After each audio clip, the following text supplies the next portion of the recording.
પીએલમાં તપન ગઈકાલે ખાસી ખરીદારી હતી કારણ કે બ્રોકરેજ તરફથી જે બુલિશ રિપોર્ટ્સ આપણને જોવા મળ્યા હતા યુપીએલમાં ખાસી મજબૂતી આપણને એચએસબીસી ખરીદારીની સલાહ તેઓએ ટાર્ગેટ પણ રેઝ કર્યા છે. ઓવરઓલ બેલેન્સ શીટમાં એક સુધારો બતાવી શકે છે એમનો એક વ્યૂ છે, પરંતુ ફંડામેન્ટલ્સ કઈ રીતે તમે જોઈ રહ્યા છો યુપીએલના?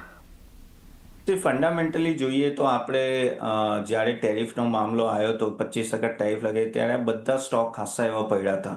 આઈ થિંક 10-15% આજુબાજુ તો 2-3 દિવસમાં પડ્યા. પણ ગઈકાલે જે રીતે મુવમેન્ટ આવ્યું સ્ટોક ખાસું એવું રિકવરી પણ આવી ગઈ અને અહીંયાથી પણ એવું લાગે છે કે એબીટા ગ્રોથ સારો એવો થશે. ઓલમોસ્ટનો 10-15% ગ્રોથ મને અહીંયાથી દેખાઈ રહ્યું છે. Of course the main thing is કે એમનું એક્સપોઝર યુએસમાં ખાસું એવું છે. અગર તમે જુઓ ને તો ઓલમોસ્ટ 25-30% આઈ થિંક એ લોકોનું એક્સપોઝર યુએસમાં છે. એટલે એ જે ટ્રમ્પ ટેરિફનું છે એ સાયો તો હંમેશા આ સ્ટોક પર રહેશે અને થોડા ટાઈમ સુધી આપણે જોવું પણ પડશે કે આગળ જઈશું. કેમ કે ગઈકાલે જે 7%નો જે વધારો આવ્યો એ ઘણું એવું ડિસ્કાઉન્ટ કરી રહ્યું છે. મને અગર આ સ્ટોકમાં ઇન્વેસ્ટ કરું તો એ ક્લેરિટી વધારે જોશે અને હું થોડું વેઇટ કરીશ કે ભાઈ ટેરિફ ક્યાં જાય છે અહીંયાથી. કેમ કે અગર ટેરિફ જે રીતે ઇન્ડિયાએ પણ રિસ્પોન્ડ કર્યો ને એ પરથી એવું લાગે છે કે આ મામલો થોડો લાંબો ચાલશે અને થોડો લાંબો ચાલે તો અને જો 7 તારીખે જો ઇમ્પ્લિમેન્ટ થઈ જાય તો ડાયરેક્ટલી માર્જિન્સ પર ઇમ્પેક્ટ આવી શકે છે. એટલે one has to be careful. એટલી ઉતાવળ કરીને આમાં ઇન્વેસ્ટ કરવાની જરૂર નથી. કેમિકલ સેક્ટર ધીરે ધીરે હવે ઉપર આવી રહ્યું છે, એમાં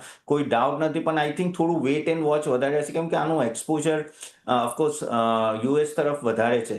એટલે મારા હિસાબથી સ્ટોકમાં કંઈ વાંધો નથી, પણ આઈ થિંક આ જે મેં સિનારીઓ કીધું એના લીધે વેઇટ એન્ડ વોચ પર હું વધારે મૂકીશ. યુપીએલ ના કે આ લેવલે હું બાય કરવા છું. થોડું વેઇટ એન્ડ